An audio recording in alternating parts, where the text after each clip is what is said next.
Hey everyone, welcome back to the Drifter Journey channel. I am Jess and today I'm excited to share with you a cool raised garden bed that was sent to me in order to try out. And if you guys have been following our channel for a while, you know that we are just now settling into our new home and trying to set up a garden and have, you know, kind of like a gentleman's farm hobby homestead type of thing.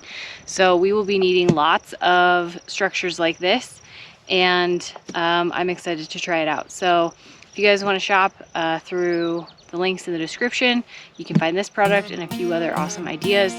And I will get into this product and its features and how I'm going to use it.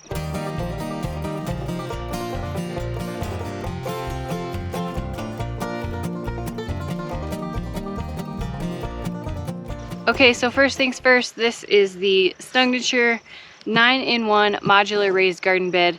They do have several different raised garden bed options on their website, different sizes and shapes. You can get anything from rectangular to circular to square, different heights as well.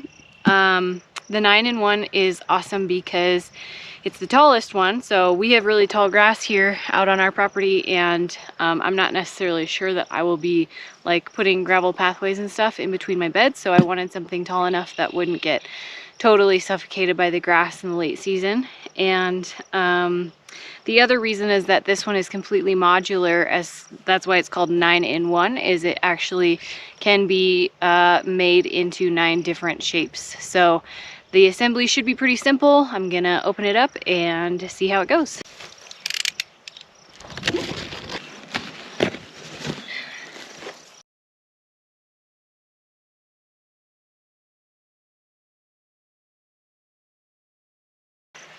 Okay, so let's talk about everything that this comes with. We've got a bag of hardware, some gloves. I'm assuming that this is because the metal can be sharp. Looks like you get a little VIP card, instructions, some, looks like rubberized material to go around the top of the bed once you're done building it. And then these are the central braces to put inside. So one thing to note, these do come in different colors. I believe I saw silver, white, this wood grain, maybe a green. So check that out on the website. And then these are actually, look like they each have a plastic, like a cling wrap protective covering on it, so to keep it from scratching and chipping, and probably as you're assembling it. So that's kind of cool. Let's get into the instructions and see how this works. Alright, so as I mentioned, this is the 9-in-1 bed configuration.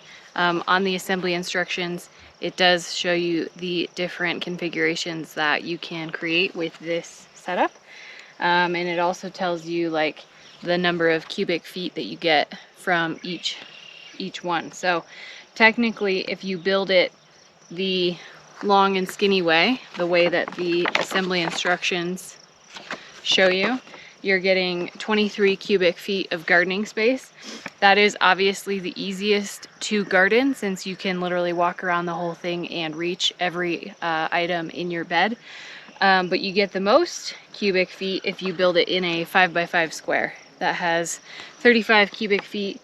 But obviously if it's 5 feet across, then it's going to be more difficult for you to garden things in the middle. So you'll have to decide based on your garden size, shape, what you want to plant, and how easy you want to be able to access things, how you want to configure this. Okay, so I think I've decided to kind of go in between the easiest to garden and the most difficult. So in the middle, they have this middle option, which is 32 cubic feet of gardening area, and it is 3.5 feet wide by 6.5 feet long. So I think that seems like a good happy medium, and that is how I'm going to build it, which the instructions only show you how to build the 2x8 version.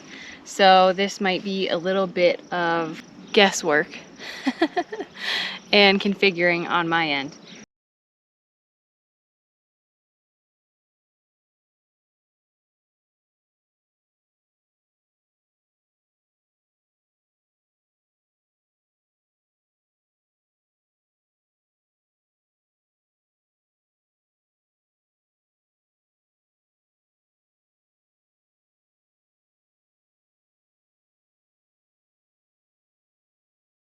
Okay, so we've got one whole end built now. That didn't take super long.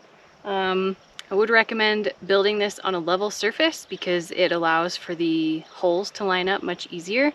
If you don't have a level surface like I don't, I'm just kind of lifting the panels up, putting the top one and the bottom screw and wing nut in to get it all lined up first, and then putting the rest in. So I'm gonna keep on going and hopefully should go pretty easy.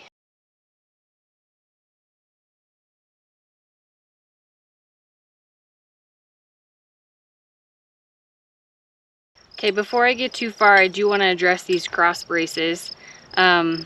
Essentially, it comes with a pack of these, and these are only going to apply if you're going to assemble these in the long and skinny version. I'm assuming to give the side panels some rigidity. They only span this distance, so they are not necessary and they are not long enough for the modular arrangement that I've chosen, the 3.5 by 6.5. So if you do decide to do the 2x8 version, you just want to make sure to install these as you put the panels in, because these screws that go into these holes, you'll want to put these in behind that.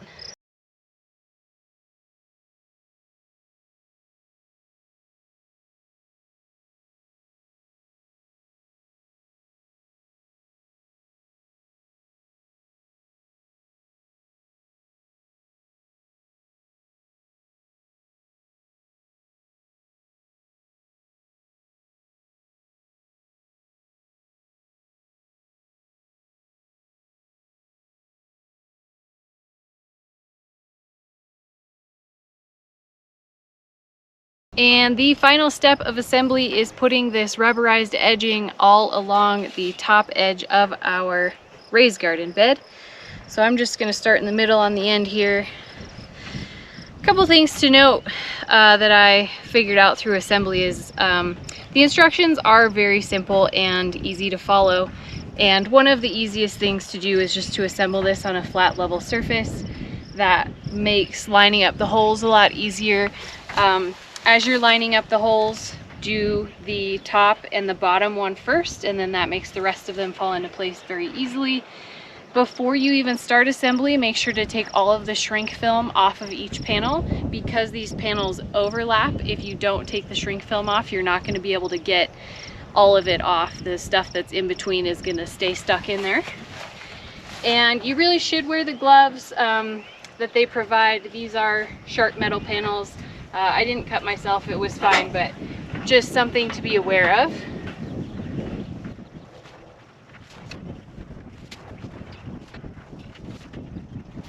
And then the last thing to note, when you go to assemble your raised garden bed, I would just lay out all the pieces first after you get that shrink film off.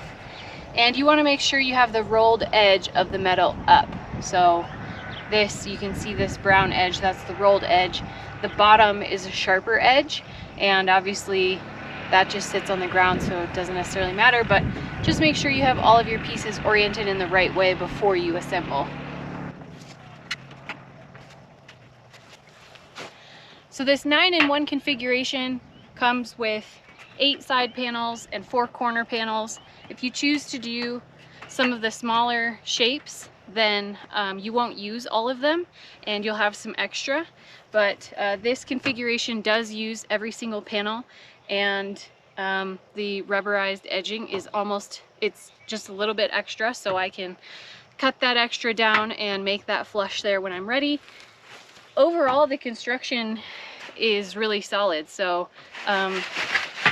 this feels like it's going to be a great garden bed, and I'm really excited to fill it up with some things that take up a lot of space, like some sticks and wood and bark on the bottom, and then I'll put in some soil and things on top. So some of the reasons why I'm excited about this raised garden bed from Snugniture is that you know, it's got this 0.5 millimeter galvanized metal is what it's made out of, so it's a heavy duty metal. It's got the wave shape, which adds stability, and then it also, I mean, it's going to be a long lasting, durable raised garden bed. So rather than like a wood planter that would eventually kind of break down. This is going to last a really long time, and in that regard it is pretty environmentally friendly, just because, you know, it'll probably last my whole lifetime of my gardening here at the property. So those are some really cool features about it, and honestly, for the price, it's a great deal. It came really fast in the mail and easy to assemble. So overall, I'm really impressed. Let me know what questions you have, and thanks for watching.